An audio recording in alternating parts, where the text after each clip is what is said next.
En esta sesión vamos a hablar acerca de la interpretación de estados financieros.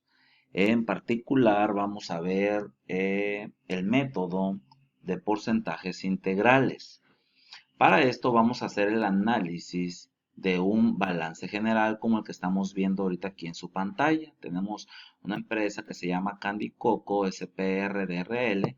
Su balance general es al 31 de diciembre del 2015.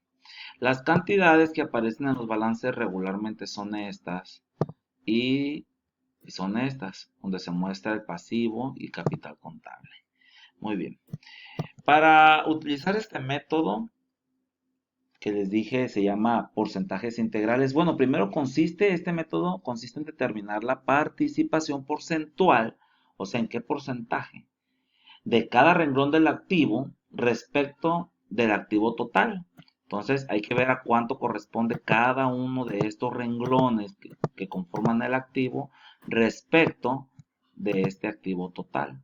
Y también hay que comparar cuánto representa cada uno de estos renglones del pasivo a corto y a largo plazo y del capital contable respecto de la suma de estos dos, que sería esta cantidad, suma del pasivo más capital. Una vez determinado eso, bueno, se sugiere hacer una breve interpretación de las cantidades que se obtuvieron.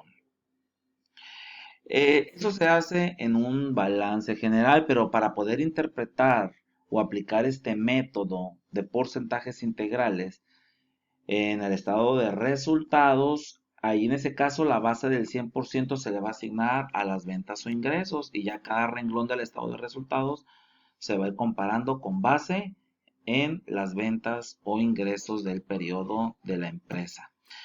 Bien, pues vamos a comenzar con el ejemplo. Aquí observamos, por ejemplo, qué porcentaje le corresponde a la caja respecto de la suma del activo. En caja tenemos 12,100. En la suma del activo tenemos 1,112,272. Entonces, ¿qué hacemos? Vamos a dividir esta cantidad entre esta cantidad y la multiplicamos por 100 y nos va a dar 0.57. Y luego continuamos con esta cantidad de bancos, 90,162, entre la suma del activo, que son 2,112,272, por 100 y nos da 4.27%. Aquí los porcentajes están aquí arriba, miren, son porcentajes. Y así cada renglón, en el caso de inventario de materias primas, que es esa cantidad, lo dividimos, perdón, entre la suma del activo, que son 2,112,272, y lo multiplicamos por 100 y nos va a dar 8.88. Y así cada uno, incluyendo la suma del activo circulante. Y luego continuamos con el activo fijo. Si no hay cantidades, pues no tendremos porcentajes. ¿Sí?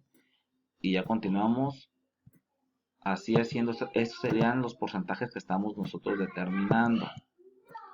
Entonces, continuamos con el equipo de producción. El equipo de producción tenemos 978,900. Lo dividimos entre la suma del activo, que son 2,112,272, y lo multiplicamos por 100 y nos da 46.34%. Luego continuamos con la depreciación del equipo de transporte, igual. Y cada una de las cuentas se conforman los activos y vamos a ir determinando entonces cuál es la participación de dicho rubro. Ahora bien, recordemos que la suma del activo representa el 100% y la suma del pasivo y capital también representa el 100%. Vamos a hacer lo mismo con los pasivos y el capital contable. ¿Qué hacemos? El rubro de los pasivos a corto plazo tenemos proveedores, 41,800, aquí está.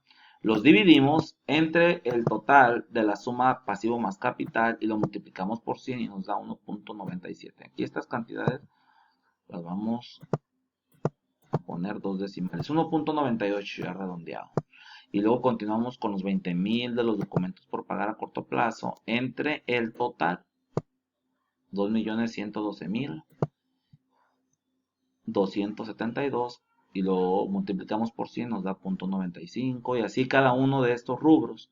incluyendo la suma del pasivo a corto plazo, incluyendo la suma del pasivo a largo plazo, y luego ya incluyendo la suma del pasivo total, y así sucesivamente hasta continuar con el capital contable. Si tenemos cantidades negativas como tenemos en pérdidas de ejercicios anteriores, es necesario restarle esa cantidad.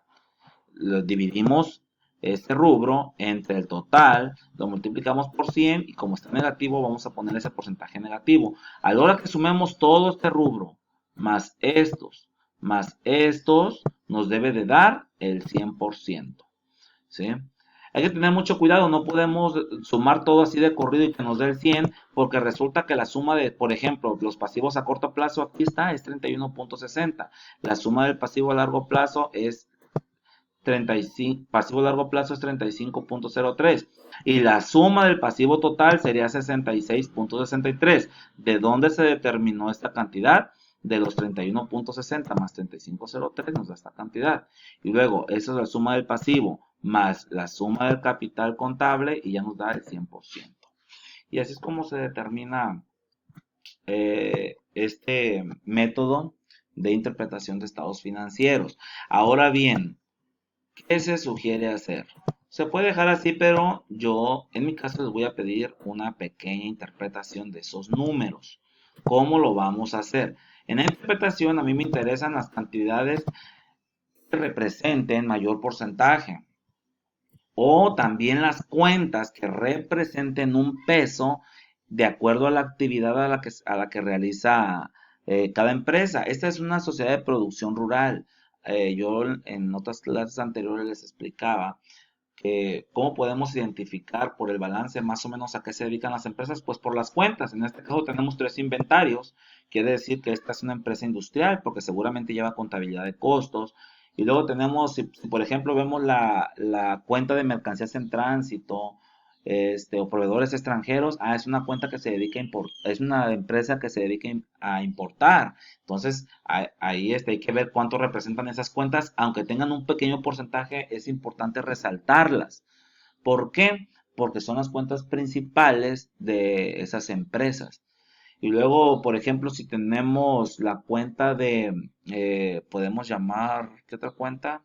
Equipo de cocina en los activos fijos. Entonces, caray, esa a lo mejor se dedica, es un restaurante, hay que checar cuánta inversión tenemos allí. Y así sucesivamente hay varios casos que hemos estado viendo. Entonces, esas cuentas que ustedes creen que representen algo muy particular de la empresa, es importante que la resalten en su interpretación. Aquí tenemos una breve interpretación de esto que acabamos de ver. Por ejemplo, en la interpretación necesitamos ponerle obviamente el nombre de la empresa, el balance general del 31 de diciembre, el estado financiero que estamos interpretando. Si vamos a interpretar el estado de resultados, pues ponerle aquí estado de resultados al 31 de diciembre del 2015, no sé, según corresponda. Y luego sigue interpretación mediante el método de porcentajes integrales, que es el que estamos viendo ahorita. Lo voy a poner acá arriba. Y vamos a comenzar. Ok, empezamos a ver. Y vamos a comenzar. Por ejemplo, aquí puse, se observan que el activo circulante representa un 20% del activo total. El activo circulante es este, y aquí tenemos el 20% del activo total. Acuérdense que esta columna es de porcentajes. Y luego dice, mientras el activo fijo representa un 77.16.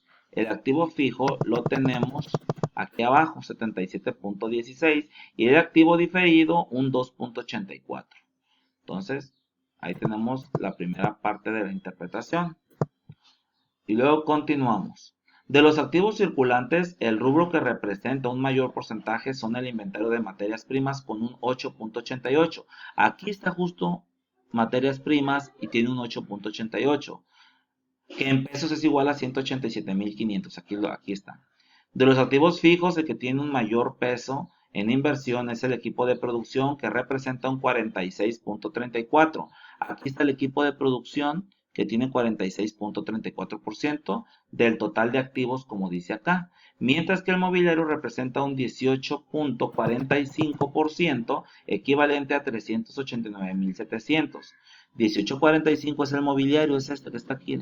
18.45, equivalente a 389.700. Y el equipo de transporte, continúa diciendo, tiene un 18.36, que en cantidad son 387.800 pesos. Y aquí está, 387.800, equipo de transporte y 18.36%. Los activos diferidos suman en su totalidad 2.84 del total de activos. Aquí ya lo habíamos comentado anteriormente. Después continuamos con los pasivos. Por su parte, tenemos pasivos a corto plazo que suman en total 31.60. Son estos, ¿sí?, del total de pasivos y capital. De esos pasivos a corto, aquí dice corto, pero a corto plazo, los impuestos por pagar es el que mayor peso representa en un 18.22. Aquí están los impuestos por pagar y es 18.22.